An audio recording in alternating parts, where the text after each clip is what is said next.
Halo teman-teman developer, pada kesempatan kali ini saya mau share cara install Arch Linux. Kita tahu Linux yang satu ini daya tariknya cukup bagus ya, tapi sayangnya itu karena proses instalasinya yang kurang friendly mungkin begitu, jadinya banyak user yang akhirnya mengurungkan niatnya untuk mencobanya gitu. Oke, baik, langsung di sini saya installnya ini pakai virtual machine ya. Tapi kalaupun teman-teman mau nginstal langsung di physical machine, laptop atau komputer itu bisa banget kok karena stepnya juga sama. Oke, kalau teman-teman yang mau install di physical machine, saya rekomendasi banget, saya sangat rekomendasi dan saya tekankan tolong di backup dulu datanya, oke? Nah, setelah data di backup, kemudian teman-teman masuk ke BIOS dulu dan di BIOS itu cari dan nonaktifkan atau disable yang namanya secure boot, oke? Pastiin itu disable dulu. Nah, setelah disable atau nonaktif, barulah teman-teman nyalakan live USB-nya. Akan tampil seperti ini, oke? Baik, langsung yang paling atas ini masuk di sini, pilih. Nah, karena saya sudah menggunakan virtual machine, saya kan sudah dapat internet tuh, akses internetnya sudah ada. Karena butuh akses internet untuk install Arch Linux. Kemudian kalau teman-teman punya kabelan yang ada akses internetnya, ya berarti gampang tinggal colok aja dong ke mesin. Nah, kalau teman-teman cuma bisa dapat akses internet melalui WiFi, gimana ceritanya? Kan gitu. Oke, pastiin dulu teman-teman udah masuk ke bagian ini. Oke, udah masuk ke bagian ini, kemudian ini saya clear dulu. Nah, langkah pertama, silahkan cek dulu interface-nya, interface WiFi-nya dengan perintah IP spasi ADDR. Di sini nanti akan kelihatan satu, dua, atau tiga, atau empat di teman-teman itu mungkin berbeda ya, khusus di physical machine. Oke, nah kalau saya di sini tidak punya interface WiFi, jadi saya cuma punya yang interface LAN ya istilahnya, kalau yang INP1S0 ini. Nah, karena itu teman-teman kalau yang pakai WiFi nanti kelihatan ya interface-nya. Kalau nggak salah namanya kalau WiFi itu WLAN 0 kalau nggak salah sih. Oke, anggap saja ini udah beres ya. Kemudian mau connect ke internet gimana? Gitu kan. Perintahnya adalah iwctl, tekan enter. Nah, di dalam sini teman-teman tinggal ketik station spasi nama interface WiFi-nya. Misalnya WLAN 0 misalnya. Kemudian di-scan. Nah, perintah ini adalah untuk menampilkan nama-nama SSID yang ada di sekitar atau nama WiFi yang ada di sekitar begitu. Anggapan punya teman-teman tinggal di enter gini kan nanti kelihatan tuh listnya. Anggapan punya teman-teman sudah ketemu tuh, oh nama wifi-nya ini, atau teman-teman malah udah tahu nama wifi teman-teman. Nah, tinggal setelah di scan kan tinggal di connect. Caranya adalah station spasi nama interface wifi-nya spasi connect, kemudian nama wifi atau SSID wifi yang mau kita hubungkan, misalnya my wifi begini. Ini contoh ya, kemudian teman-teman tinggal enter. Nanti kalau disuruh masukin password, tinggal masukin password wifi-nya menyesuaikan ya, begitu. Kemudian setelah itu tinggal di exit. Nah, untuk memastikan benar-benar sudah terhubung ke internet apa belum, tinggal kita ping aja sampelnya Arch Linux misalnya. Kita ping ke archlinux.org. Nanti ada replay. Kalau ada replay begini berarti menandakan kita sudah dapat akses internet. Simpel kan semacam itu. Oke, saya anggap teman-teman sudah dapat akses internet. Kemudian, langkah berikutnya kita akan sinkron waktu dulu. Perintahnya adalah time.ctl set ntp true. Tekan enter. Oke, di sini udah beres. Cukup sampai sini, kita clear. Ini saya clear juga ya. Oke, langkah berikutnya adalah kita mau partisi. Oke, ini bagian paling penting sih sebenarnya. Jadi partisinya itu saya akan ketik perintah lsblk, teman-teman juga silakan ketik. Nanti di sini akan muncul beberapa, mungkin di teman-teman beda ya. Kalau di saya kan di sini saya sudah sediakan 50 GB size-nya dengan namanya di sini VDA. Nah, namanya di sini sifatnya ini ya, berbeda-beda ya. Kalau di mesin teman-teman mungkin berbeda gitu. Mungkin SDA, SDB, STC, atau apalah gitu. Atau kalau teman-teman yang pakai SSD NVMe, itu namanya kalau nggak salah sih NVMe-N kalau nggak salah ya. Saya lupa. Pokoknya namanya itu beda-beda. Nah, pastiin teman-teman sudah tahu eh, yang mana namanya, karena kan teman-teman pasti sebelumnya sudah menyediakan size yang sudah teman-teman tentukan ya. Misalnya ya kayak ini 50 GB, terus namanya apa di tempat teman-teman begitu. Terlebih kalau di physical machine itu biasanya beda-beda namanya begitu ya. Oke, saya anggap teman-teman sudah tahu yang mana disknya. Kemudian kita mau buat di sini eh, disk yang ini mau kita jadikan untuk wadah install Linux-nya. Pertama, kita ketik perintah cfdisk, kemudian /dev/vda. Nah, VDA ini menyesuaikan yang tadi ya, VDA-nya. Kalau teman-teman apa, kalau di saya VDA. Intinya disk yang mau diinstal, begitu. Atau partisi kosong yang mau diinstal, begitu. Oke, nah kemudian kalau teman-teman dihadapkan dengan yang pilihan begini, pilih GPT. Kenapa GPT? Saya yakin laptop atau mesin teman-teman itu sudah modern ya. Dan ya, pilih aja GPT begitu, karena DOS itu yang jadul banget begitu kan. Baik, di sini eh, kalau teman-teman yang install di physical machine, oke, kalau yang install di physical machine, terus di sini ada muncul tulisan yang di kolom size type ini kan saya kan 50 giga, 50 G. Kalau ada muncul tulisan EV system, oke, berarti teman-teman akan butuh EV system, begitu kan? Nah, untuk memastikan terkait EV system ini, kita keluar dulu, saya pilih quit ya. Ini saya clear dulu. Silahkan teman-teman jalankan perintah ls sys firmware, kemudian ev vars. Nah, ini perintahnya adalah untuk memastikan apakah mesin kita itu butuh EV apa enggak, gitulah simpelnya. Saya tekan enter. Nah, di sini saya tidak ada muncul output apapun. Di sini no such file or directory, berarti ya udah saya nggak bisa pakai EV system kan, karena nggak didukung, begitulah simpelnya. Kalau teman-teman dengan perintah ini muncul sesuatu, outputnya list begitu, daftar nomor-nomor random begitu, berarti teman-teman harus pakai EV system, begitu ya. Oke, ini saya clear. Kemudian kita kembali ke perintah yang tadi, cfdisk /dev vda. Oke.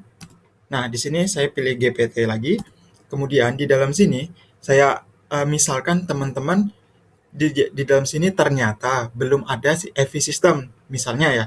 Tapi dengan perintah ls tadi, ls sys firmware ev vars tadi, itu muncul output. Teman-teman harus bikin dulu EV sistemnya. Caranya adalah di bawah sini navigasi aja ke kanan ke kiri, pilih new, enter, kemudian kasih size 512 MB, pakai M gitu ya, 512 M, enter. Nah, kemudian akan muncul begini. Silahkan teman-teman geser lagi kanan kirinya ini, pilih type, kemudian enter. Lalu paling atas sekali ada yang namanya EV system. Teman-teman pilih yang ini. Oke, jadi 512 MB ini kita sisihkan untuk EV system. Bagi yang belum punya EV system, dan jika perintah ls sys firmware ev vars tadi itu muncul output. Oke. Nah, kalau sudah tolong di pause sebentar teman-teman, karena saya tidak mendukung EV system mesinnya begitu. Jadi saya tidak butuh EV system. Yang saya butuhkan di sini adalah BIOS boot. Begitu, oke? Jadi teman-teman yang sudah EV system atau baru bikin EV system tadi nggak perlu ngikutin ganti BIOS boot ya. Baik, kemudian navigasi ke bawah yang bagian free space ini. Oke, di sini kita kan mau nginstal nih Linux-nya di free space ini, sisanya gitu ya. Kita pilih yang new ini, kemudian kita pakai semua sisa size-nya, kemudian kita geser ke type. Oke, ke tipenya kita mau pakai LVM ya. Kali ini kita pakai LVM. Ini kita enter. Nah, kemudian udah jadi dua kan nih. Begini, baik yang itu EV system di tempat teman-teman atau BIOS. Oke, kemudian saya pilih yang di sini right. Oke, enter, kemudian ketik yes, enter. Nah, sudah selesai, tinggal kita quit. Oke, di sini sudah beres nih terkait dengan masalah disknya. Kemudian kita mau bikin partisi disknya. Kita pakai LVM kan tadi, berarti kita akan buat dulu volume groupnya. Tapi sebelum itu, silakan teman-teman ketik lagi lsblk untuk melihat struktur disknya seperti apa sekarang. Nah, di sini kan kelihatan di saya itu yang VDA tadi turun menjadi VDA 1 dan VDA 2. Untuk VDA 1, saya tidak akan sentuh sama sekali karena ini kan BIOS. Tapi kalau teman-teman yang pakai EV system tadi, nanti akan ada perintah untuk memformatnya begitu, karena kan baru dibikin. Tapi kalau EV sistemnya sudah dari awal tadi sudah nongol, berarti teman-teman nggak perlu ngapa-ngapain lagi begitu ya. Tapi kalau yang baru bikin nanti kita format, nanti saya kasih tahu perintahnya. Oke, saya anggap ini teman-teman sudah tahu ya, SDA-nya berapa, apa VDA-nya berapa, atau NVMe-nya berapa untuk lokasi yang mau diinstal Linux. Kalau saya kan yang 49,5 GB. di VDA2. Berarti perintah yang saya akan lakukan adalah pv create spasi dev VDA2. Nah, begini ya, menyesuaikan ya. Kemudian teman-teman tinggal tekan enter, sukses. Lalu perintah berikutnya adalah kita buat volume groupsnya. VG create spasi VG1. Nah, VG1 ini sifatnya opsional ya, teman-teman bebas mau pakai nama ABC atau apalah itu. Saya pakai di sini VG1 atau volume group 1 lah simpelnya. Kemudian di dev VDA2. Begini ya. Oke, saya enter. Oke, di sini sukses. Kemudian kita akan buat logical volume-nya. Di sini perintahnya adalah lv create spasi min L besar. Kemudian saya mau bikin root directory. Karena saya punya tadi sisa 49 GB, saya mau kasih 25 GB untuk root directory. Root partisi maksudnya. Nah, begini perintahnya. Teman-teman tinggal tekan enter. Kemudian saya juga butuh swap. Swap partisi saya mau bikin. Di sini saya kasih misalnya 2 GB begitu ya. Ini sebagai contoh aja ya. 2 GB VG1. Dan yang terakhir, saya mau buat home partition. Nah, perintahnya adalah lv create min L kecil, kali ini L kecil. Kenapa L kecil? Karena kita mau pakai semua sisa size partisi yang ada sebagai partisi untuk home partisi gitu ya. Jadi perintahnya lv create min L kecil 100% free. Nah, jadi digabung begini. Kemudian min N home VG1. Saya enter. Nah, sampai di sini sudah beres. Oke, kemudian kita akan memformat partisi. Baik, ini saya clear dulu ya. Saya clear. Terkait dengan format partisi, kita jalankan lagi LSBLK. Dia akan terlihat strukturnya seperti ini. Oke.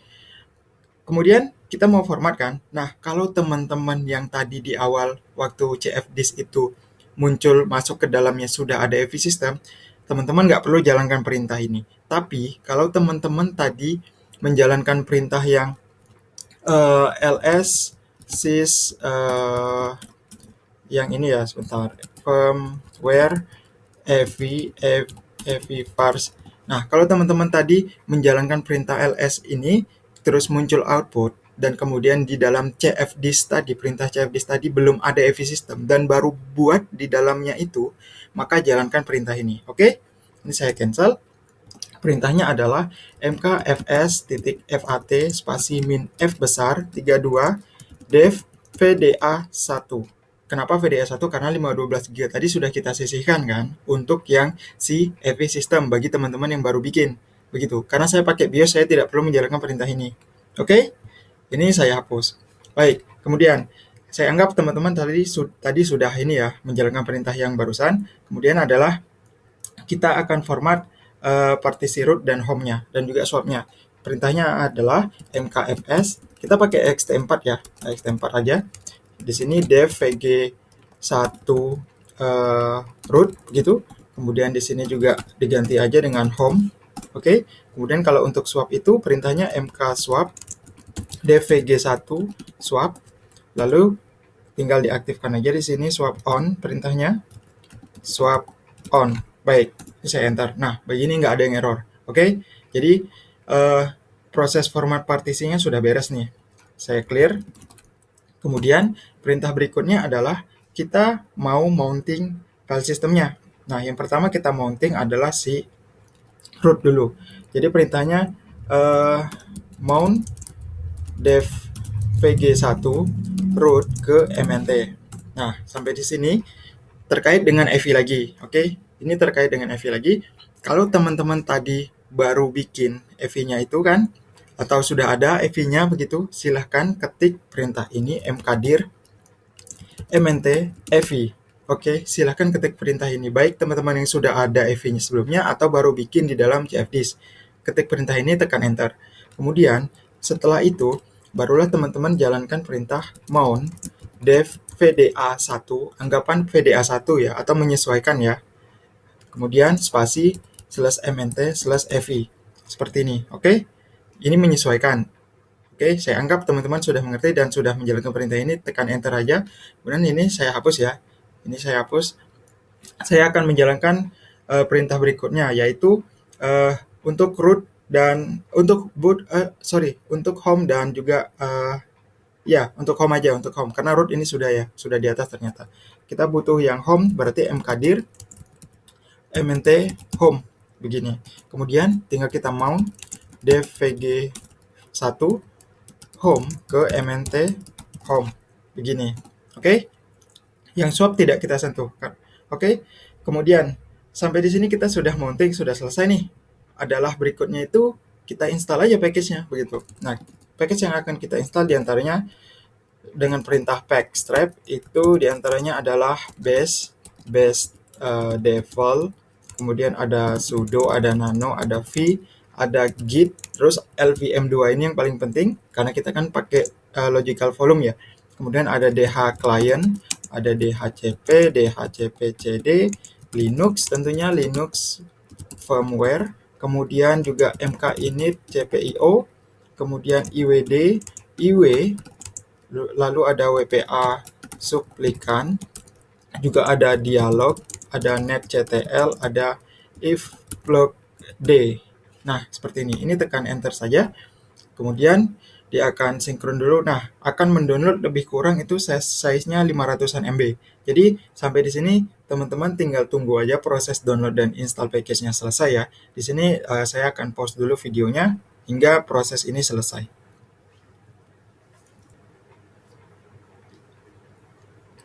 Baik, di sini saya proses instalasi dan download package-nya udah selesai ya. Jadi saya anggap juga teman-teman sudah selesai. Kita masuk ke tahapan berikutnya adalah konfigurasi basic sistemnya. Ini saya clear dulu. Kemudian langkah pertama silakan jalankan perintah gen fstab spasi min u besar /mnt 2 kali kurung siku /mnt etc fstab. Begini perintahnya, oke? Tinggal tekan enter. Oke, nggak ada yang bermasalah. Kemudian jalankan perintah arch chroot ke mnt, kemudian kita pakai bin bash ya, biar gampang. Oke, di sini kita sudah masuk ke area Linux-nya. Nah, langkah pertama kita akan generate locales dulu.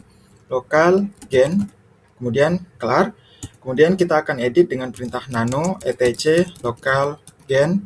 Nah, ini perintahnya. Kemudian enter. Nah, di dalam sini kan ada banyak nih. Kita butuh enable itu English US UTF-8 ya. Biar gampang carinya. Di dalam nano ini tekan Ctrl W, nanti akan muncul di bawah pojok kiri ini ada search. Nah, tinggal ketik en huruf kecil underscore US huruf besar. Nah, nanti akan muncul langsung ketemu. Baik, kemudian ini dihapus tanda pagar di depannya, lalu kita save dengan perintah Ctrl O, enter, Ctrl X. Nah, di sini udah kelar. Kita clear, kemudian jalankan perintah TZ select, enter, kita pilih Asia, kita pilih Indonesia 16, lalu kita pilih 1, kemudian pilih lagi 1. Baik, di sini juga sudah beres terkait dengan time zone. Kemudian ini saya clear juga, jalankan perintah ln s usr share, kemudian zone info, kemudian Asia, kemudian Jakarta, lalu etc local time seperti ini. Oke, tekan enter. Lalu kemudian jalankan juga perintah hwclock sys tohc, kemudian utc seperti ini. Oke, udah aman nih sampai sini. Kemudian langkah berikutnya, karena kita pakai LVM kan, kita perlu edit salah satu file yang mana lokasinya ada di nano etc mkinit cpio conf. Oke, ini file yang harus kita edit. Kemudian tekan enter. Nah, teman-teman navigasi ke bawah, nanti akan ketemu, nah yang ini, hooks, huruf besar semua ini sama dengan, terus ada dalam kurung itu ada banyak teks. Silakan teman-teman navigasi ke kanan, di antara blok dan file system ini, silakan ketik lvm2. Oke, seperti ini ya. Kemudian teman-teman save dengan Ctrl O, kemudian enter, lalu Ctrl X untuk keluar. Baik, sini sudah kelar ya. Jadi, yang berikutnya, setelah kita edit file ini, kita perlu generate ulang. Nah, ini saya clear dulu. Generate ulangnya dengan perintah mkinit cpio spasi min p kecil spasi linux. Seperti ini perintahnya. Tekan enter. Maka dia akan mengenerate ulang. Nanti juga kelihatan LVM2-nya. Nah, ini kan running build hook LVM2. Oke, sampai di sini kita tunggu sebentar karena ini tidak begitu lama kok prosesnya. Kemudian setelah ini kita akan konfigurasi hostname ya, hostname dan juga username untuk login kita nanti, begitu ya. Kemudian ini sudah hampir selesai ya. Ini sudah selesai. Ini saya clear. Oke, ini sukses ya. Kemudian saya clear. Nah, langkah berikutnya kita kasih nama hostname dulu deh. Kalau hostname itu kayak ini nih, root at archiso. Nah, archiso ini nama hostname-nya. Misal begitu, kita mau ganti atau bukan mau ganti sih, kita mau bikin untuk Linux kita gitu ya. Adalah perintahnya itu nano etc hostname begini. Nah, di dalam sini teman-teman tinggal tentukan namanya apa. Misal kalau saya my arch Linux, ini namanya ya. Ini kalau saya pakainya ini, tekan Ctrl O setelah itu untuk save dan Ctrl X untuk keluar. Kemudian saya clear. Berikutnya adalah kita mau tambah host dengan perintah nano etc host. Oke, pakai S di akhir teksnya. Saya ketik enter, saya tekan enter. Kemudian di dalam sini tinggal kita masukin 127.0.0.1 tab localhost, tekan tab baru localhost, kemudian titik 2-nya 2 kali dan angka 1, terus localhost, kemudian yang di bawahnya 127.0.1.1. Di sini ketik nama hostname yang tadi sudah kita masukin, menyesuaikan punya teman-teman ya. Kalau saya kan my arch linux local domain, tekan tab my arch linux, nama hostname-nya. Oke, ini saya tekan enter. Ini enter. Baik. Kemudian saya keluar dari sini, lalu saya clear. Kemudian kita mau bikin user.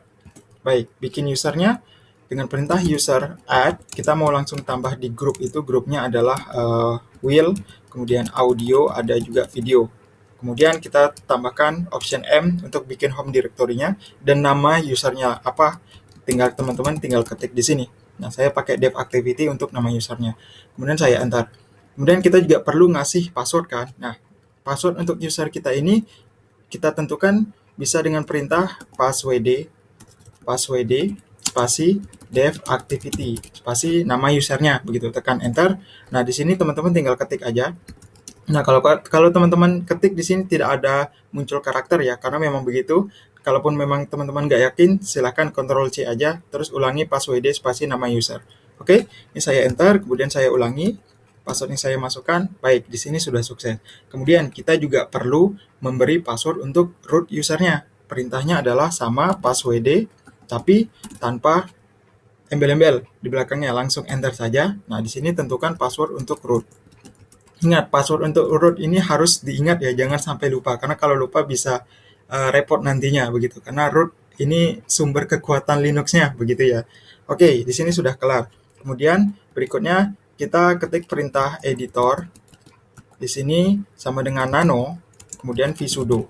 Oke, kita mau user kita yang baru kita bikin ini, yang dev activity, bisa pakai perintah sudo spasi bla bla bla begitu ya. Nah, dengan perintah editor nano vsudo akan muncul semacam ini.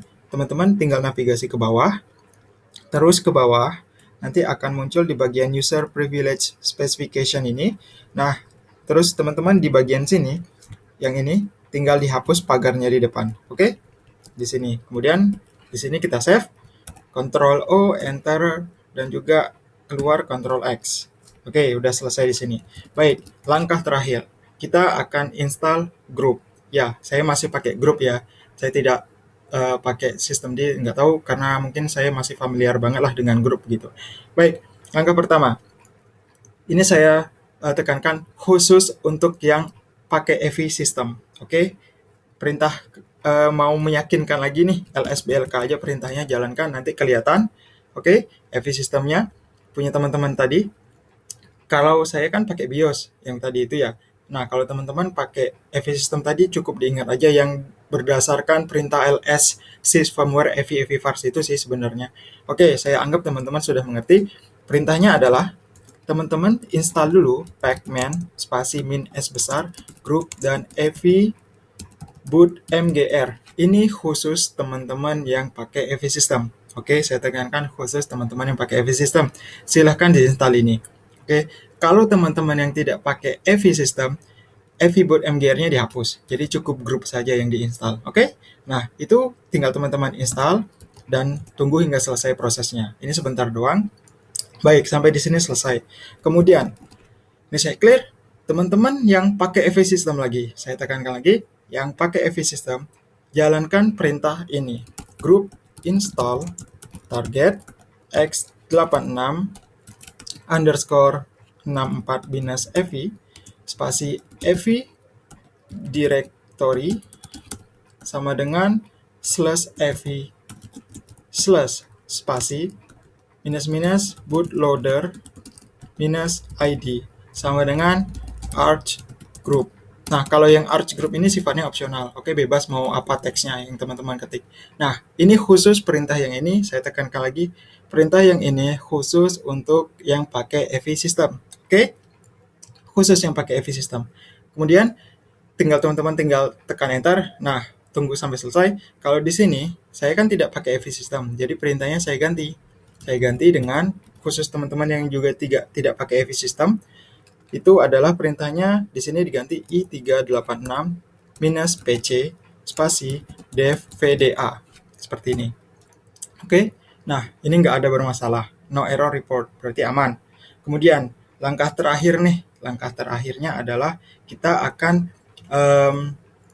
install itu grup ya, output konfigurasinya begitu, bukan install. Kita akan buat konfigurasinya dengan perintah group mk. Ini teman-teman ikutin juga yang EV system juga ya. Ikutin EV maupun non EV system, kita pakai perintah terakhir ini mk config, kemudian min o, kemudian boot, kemudian group, kemudian group cfg. Enter.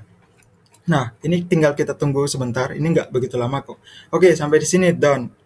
Nggak ada apapun. Kalau ada warning, tulisan warning kayak ini nggak masalah sih sebenarnya, itu hanya sekedar warning aja. Oke, sampai di sini kita sebenarnya sudah selesai. Kita udah bisa login, tinggal reboot login. Tapi kita mau pakai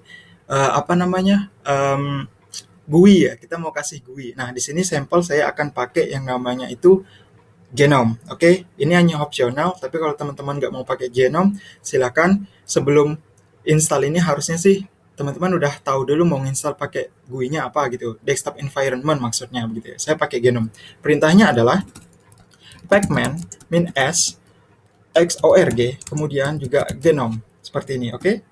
Nah, ini akan saya install semua. Ini juga semua.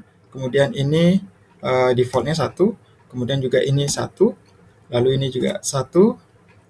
Ini default semua ya. Nah, lebih kurang 500 MB saya akan install. Baik. Kemudian ini saya tunggu sesaat. Saya akan mungkin pause lagi ya. Saya pause aja dulu sampai prosesnya selesai. Nanti teman-teman juga silakan tunggu sampai selesai. Oke?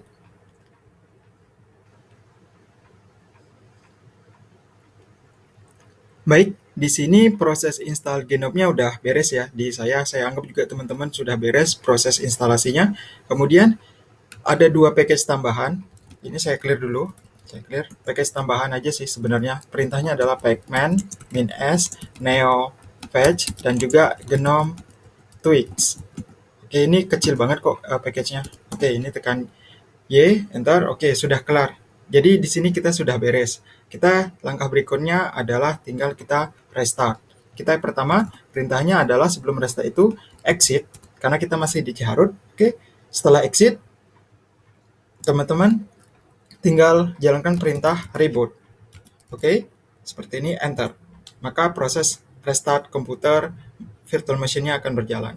Nah, di sini saya sudah masuk ke grup. Saya yakin juga harusnya teman-teman yang mengikuti prosedur atau step-nya itu sesuai begitu dengan yang saya tekankan terkait EV dan non-EV, harusnya sih berhasil juga ya. Baik, di sini saya pilih Arch Linux. Kemudian di sini saya tentu masih akan disuguhkan masih dengan text mode ya, karena kan memang kita belum enable service-nya begitu. Nah, silakan teman-teman masuk dulu dengan root usernya. Ingat password root yang sudah teman-teman buat tadi. Oke. Nah, di dalam sini teman-teman tinggal jalankan perintah yang pertama itu systemctl enable dhcpd. Oke. dhcp CD. Oh iya, sorry, DHCP CD, bukan DHCPD, tapi DHCP CD. Kemudian yang berikutnya adalah teman-teman juga enable itu selain DHCP CD yang di-enable adalah GDM. Oke, ini teman-teman enable. Kemudian enter. Baik, sampai di sini sudah beres. Yang berikutnya adalah barulah kita restart lagi. Oke, kita reboot. kemudian enter. Nah, ini restart yang kedua. Baik, di sini kita tunggu sesaat. Oke, jadi inilah dia tampilan display manajernya yang bawaan dari Gnome ya, bawaan dari Gnome. Di sini saya tinggal pilih, ini tinggal login dengan password usernya. Saya sudah buat password user tadi, display output-nya not active. Tunggu sebentar. Nah, ini dia tampilannya. Ini adalah Gnome yang sudah saya install. Dan juga teman-teman mungkin opsional pakai apa tadi gitu ya, desktop environment-nya. Di sini opsionalnya saya pakai, kalau mau saya change background juga itu bisa. Ini loading ya. Oke. Nah, di sini mungkin saya pakai yang dark begitu. Oke. Di sini sejauh ini udah lancar. Kemudian saya coba terminal konsol. Kemudian di sini saya ketik adalah perintahnya itu neo fetch. Enter. Ya, selamat teman-teman di sini sudah berhasil menginstal yang namanya Arch Linux dengan desktop environment-nya itu Gnome. Oke, jadi inilah dia proses instalasi Arch Linux yang ya mungkin memang tidak begitu friendly ya, tapi kan prosedurnya memang sudah tertata rapi di dokumentasinya, bahkan itu sangat rapi banget, dan teman-teman tinggal baca juga di sana apapun yang mau teman-teman lakukan ada semua di sana. Dan ya, inilah dia Arch Linux yang sudah kita install. Dan ya, terima kasih sudah menonton dan sampai ketemu lagi di video selanjutnya.